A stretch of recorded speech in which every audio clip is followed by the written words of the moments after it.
为拉菲这种大名庄碰上坏年份就只能认栽，恰恰相反，拉菲靠弱年蓄势守价，茅台则靠政策和符号稳盘。他们的路数啊，其实藏着同一套商业暗语。说白了，核心就是一招，把年份的天然劣势转化成品牌的限定稀缺。就拿公认的南年2013年来说，官方说法是1991年以来最小的收成，产量掉得厉害。拉菲怎么干？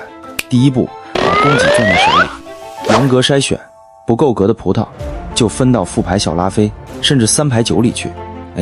说到这儿，我必须得插一句，这块水特别深，很多人都被忽悠过。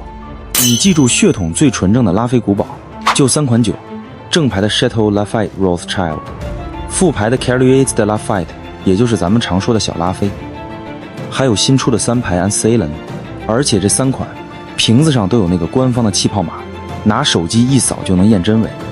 那市面上最多的什么拉菲传奇、拉菲传说，还有来自智利、阿根廷的拉菲，又是怎么回事呢？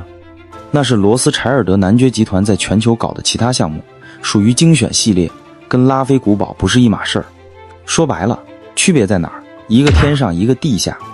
真正的拉菲古堡喝的是波亚克村那块的风土，是收藏品，而那些传奇、传说是面向咱们日常消费的，强调的是各个产区的典型风格。好，这事儿说清楚了，咱们说回茅台，你琢磨琢磨，拉菲这套玩法跟茅台的逻辑是不是一回事？拉菲用弱年控量换来限定稀缺，茅台就用取消大箱收紧开箱的政策来拧紧水龙头。说到底都是先让市面上的货变少，第二步稳住金字塔。这里得说个词叫期酒，就是酒还在桶里没装瓶呢，就开始卖期货。拉菲的正牌永远是塔尖，副牌3牌酒在下面接着。这就像茅台的系列酒王子、悍将1935把日常局给包了，让飞天稳稳地待在塔尖上，轻易动不了。第3步，玩转价格和故事。2014年4月16号，拉菲发布2013年的期酒价格，主动降价14%到288欧，一下就把市场给激活了。这叫以价换量，但真正的锚点没变，就像茅台用1499的价盘锚稳住共识，任凭批价波动，但心里基准线不动。故事就更有意思了。08年拉菲瓶身上那个汉字疤，就这么个动作，消息一出来，24小时之内2级市场价格蹭一下，最高涨了差不多20%。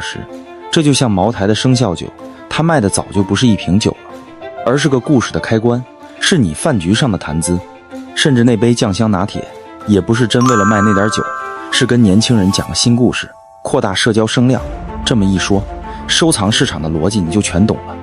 拉菲玩纵向套装，茅台玩12生肖成套，都是在卖完整性，缺一瓶感觉这套东西就破功了。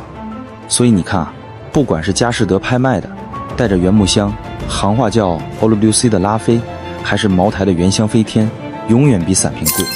因为开箱这个动作本身就让一部分资产属性蒸发了。